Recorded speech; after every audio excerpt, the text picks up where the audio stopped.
Hey, welcome back. So today I am going to take you on a journey of the walls here in our living room makeover.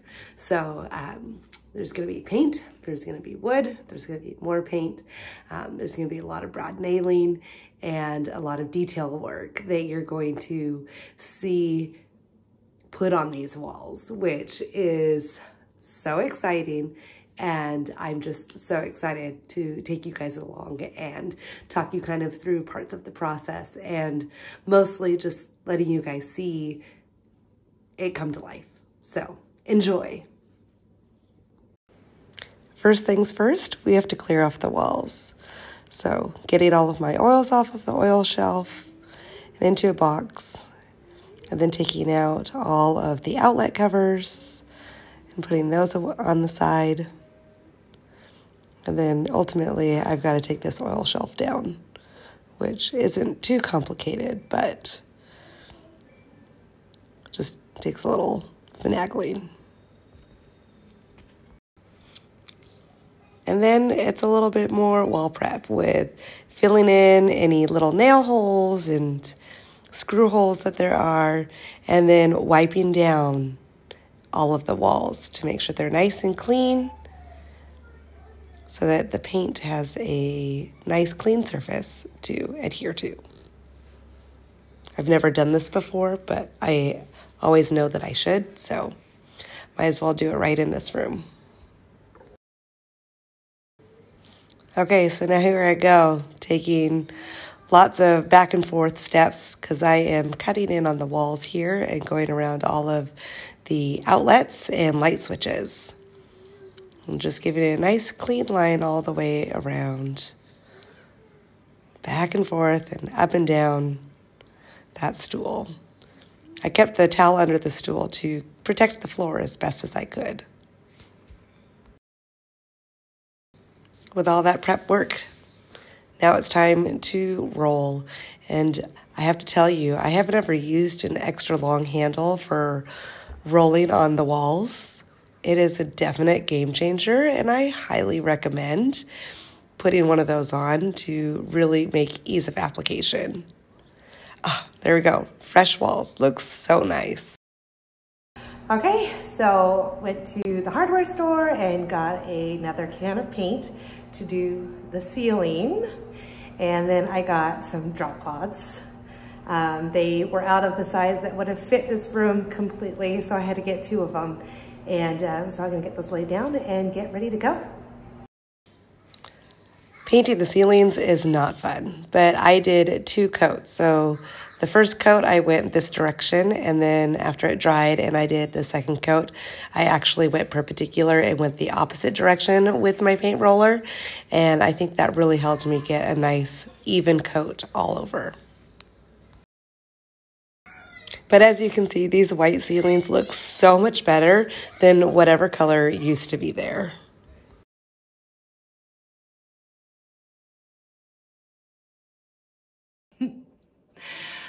Are you ready for the next step in this living room makeover? Well, I don't know, but I am. Okay, so I have the floors painted. I have the walls painted. I have the ceiling painted. And now I am going to be working on this window seat area. I am going to be encasing it with some beadboard and then trimming out the outside of the window seat. And then I'm going to be able to move forward with my project, which is to be putting board and batten on all of the walls. And so I can't do that until I get this framed out. And then I have another window over here on this side that I also need to get trimmed out, but it's a small little section of the wall that I'm not like super worried about getting done like right now. And I still have to trim out the window itself, but I'm just doing the window seat right now because that is what I need to get done to be able to move forward with the rest of the room. I really don't know what I'm doing. I'm just kind of making it up as I go. I'm not a professional. I'm just a DIYer. So please just follow along with me and see how this all comes together. I'm just labeling these trim board pieces that I have designated for the window and getting them put aside before I start bringing in all the beadboard to encase the window seat. So this is my big piece, and I'm just using the window seat opening as a guide for how I'm going to be doing my cuts. There's a lot of measuring and double checking and making sure that I got it all right. And so I'm doing the backs and the sides and the ceiling. Got to make sure that I get everything cut just right so it fits in there super snug. I will be caulking to fill in any gaps as I need to, but this was just the way that made sense to me, making sure that I label each piece so that they go back to where they were cut and intended for. But it's really nice seeing this whole window seat come together. And I'm super fortunate to be so short that I can stand up inside the window seat to comfortably be able to fit in there and get everything marked and nailed in. After I got the 2 wall side panels put in, then it's time to do the roof or the ceiling, I mean. And there's a light up in there, so I have to make sure that I account for that as well in my cutting and measuring and getting that all figured out. But I gotta make a little bump out for where the window is, so I'm just measuring that with a board and using that to help make my measurements here. And then I'll cut the hole for the light later.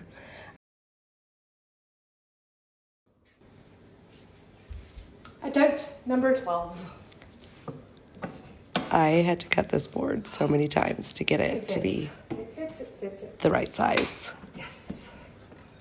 It was a lot of back and forth to get it just the right size. And so now let's go ahead and nail it in and make sure that it is not going anywhere. Definitely one of the biggest challenges of this entire window seat was this one piece of beadboard. Oops.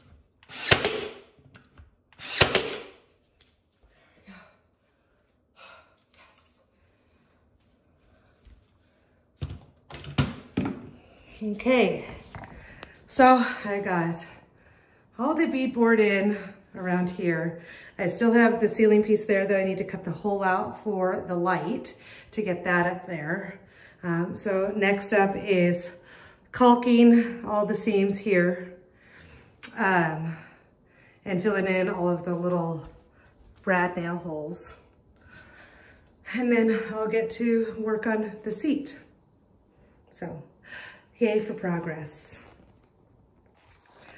Okay, so I did all the measurements and marked off the measurements, and then I realized that I wasn't recording. So you guys didn't get to see me like kind of figure that out. So I'll just show you and kind of talk you through what I did, and hopefully it makes sense. Okay, so here we don't, I thought I was gonna use that, but I ended up not using that. So here is the window seat. And I know that I'm gonna want at least an inch or whatever overhang. So I got my board and I had my friend cut it to the depth that I needed and roughly the length that I was hoping to go for. We're going to be having the molding go there. And I wanted the seat, oops, oh geez. I wanted the seat to come out, hold on, let me see. So I wanted the seat to come out and have a lip and go past the molding on the side of the window seat.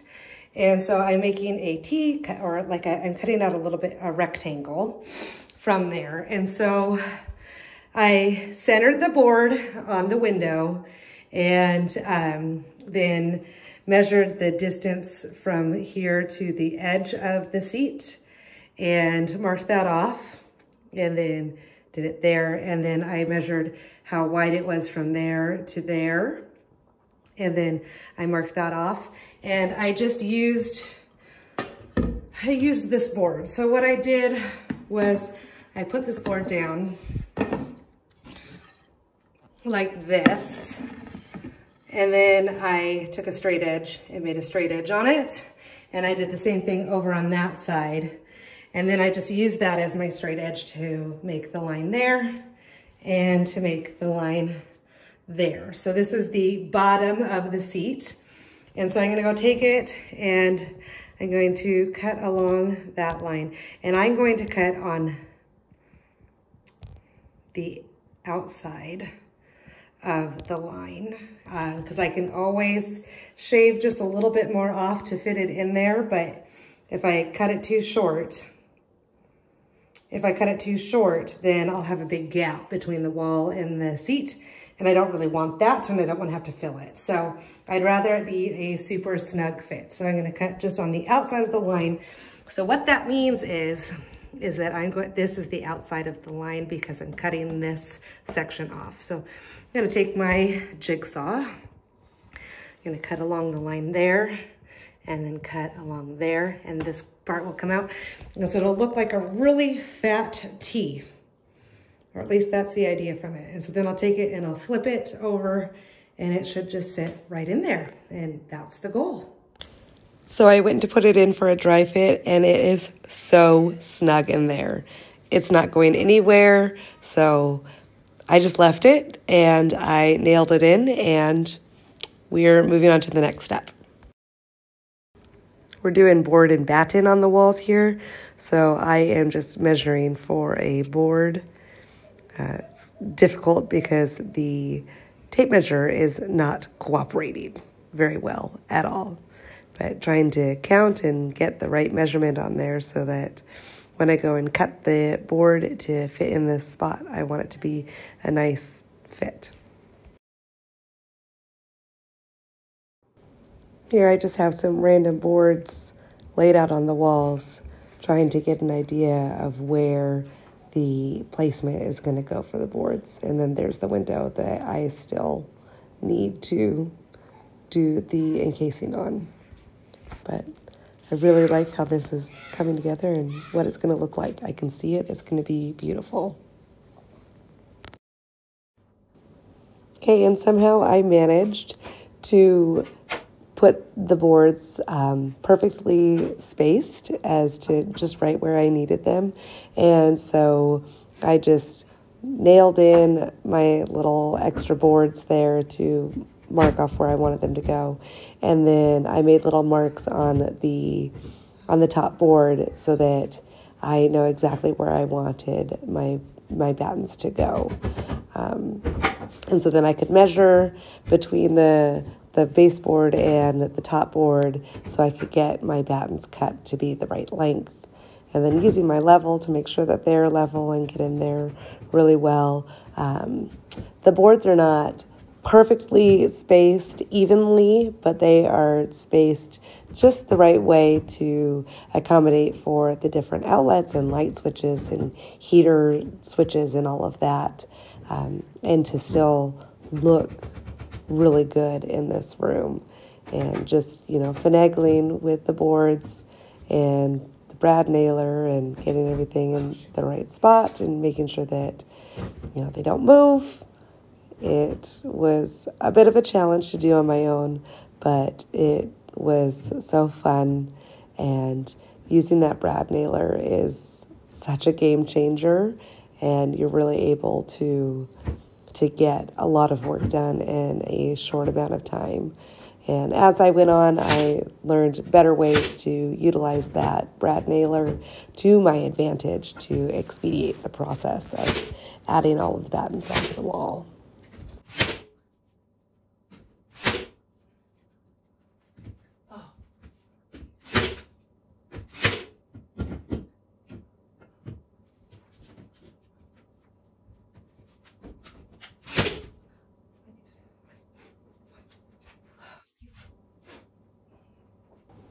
And then because I have plans for these boards in other parts of the room, I need to pull out the brad nails, which is not a very fun process.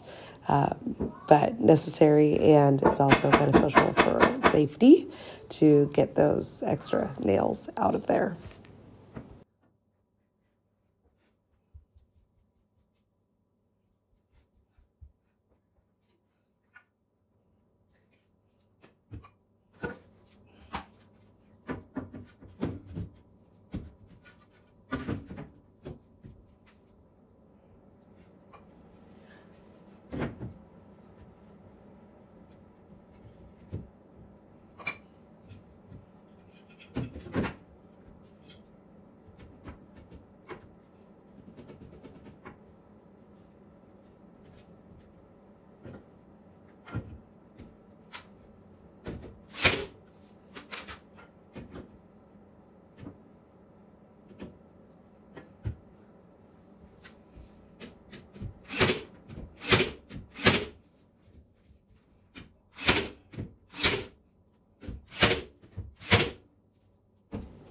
Since these boards were just going into the drywall and not necessarily a stud, and they're a little bit warped, I did need to use a number of nails on them to make sure that they were stuck to the wall and where they needed to be and secured to the wall. So it was not fun to fill in all those nail holes later, but it was necessary for the process.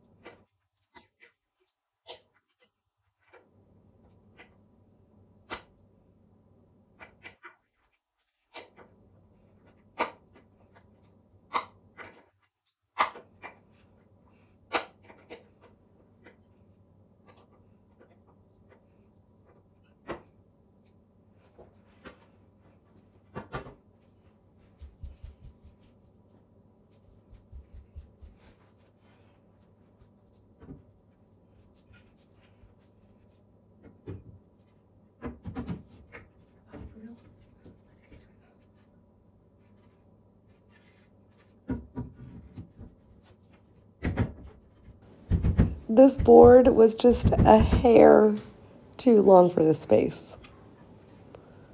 So I gotta go cut it down just a little bit. I'll be back. Here we go. Okay, so now it's gonna fit in there and I'll be able to nail it in. But never fails. You measure twice, you cut once, and sometimes you gotta go cut again.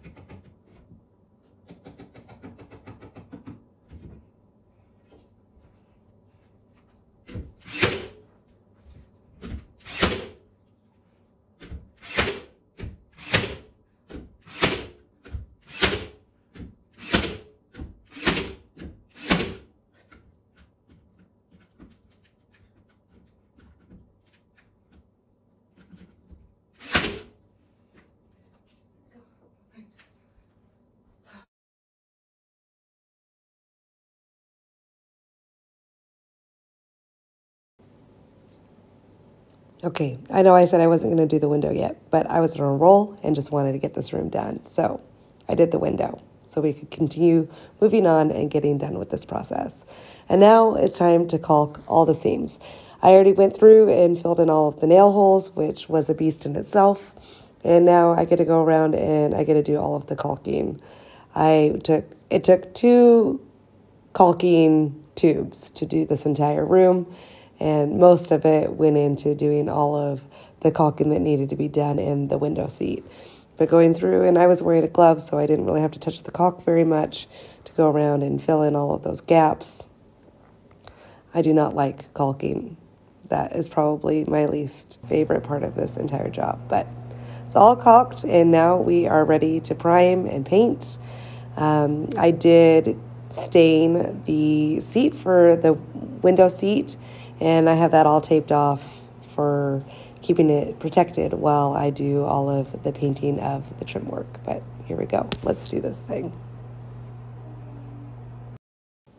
So I just did one coat of the Kills primer. I did it on the edges of the boards and the front of the boards, the top of the ledges and the underside. So all of the wood got a single coat of the Kills primer. And I also did a coat of the Kills primer on all of the beadboard as well in the window seat. There's a lot of back and forth and a lot of wrist work, but definitely made a huge difference, and we can see the light at the end of the tunnel.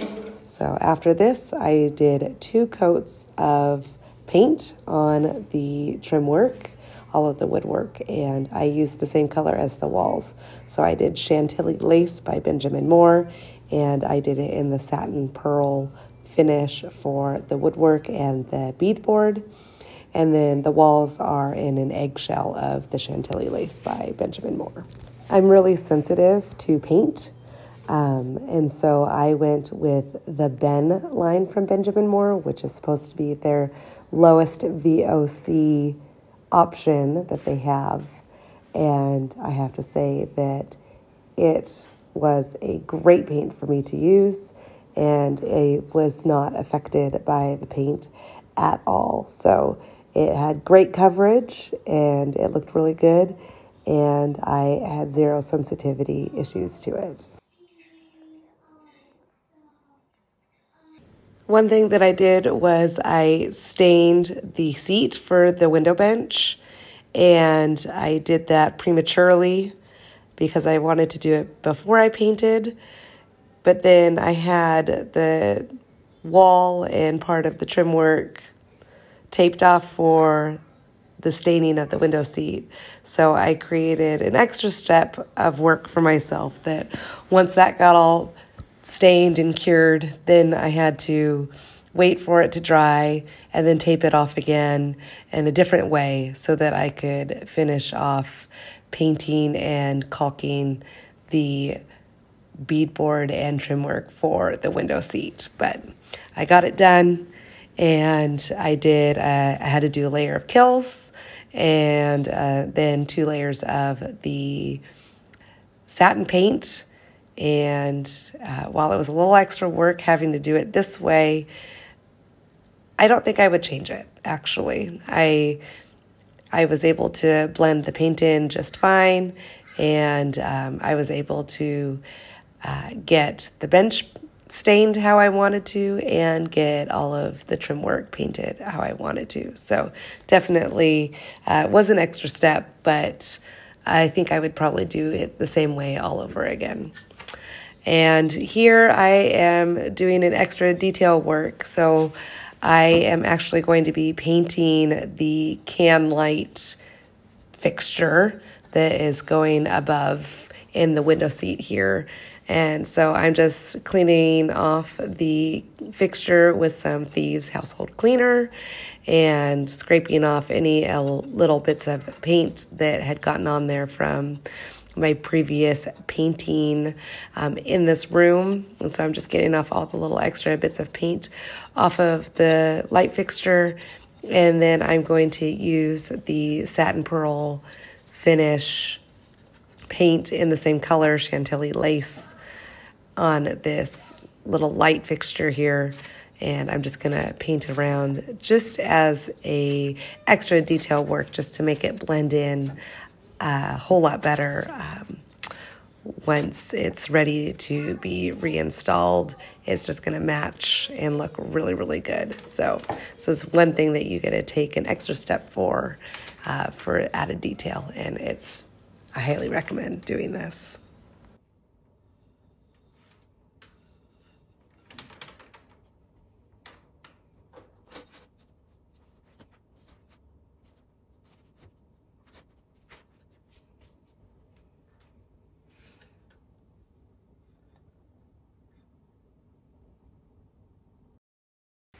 So now I am doing the final coat of paint with the satin pearl finish of Chantilly Lace on the entire window seat.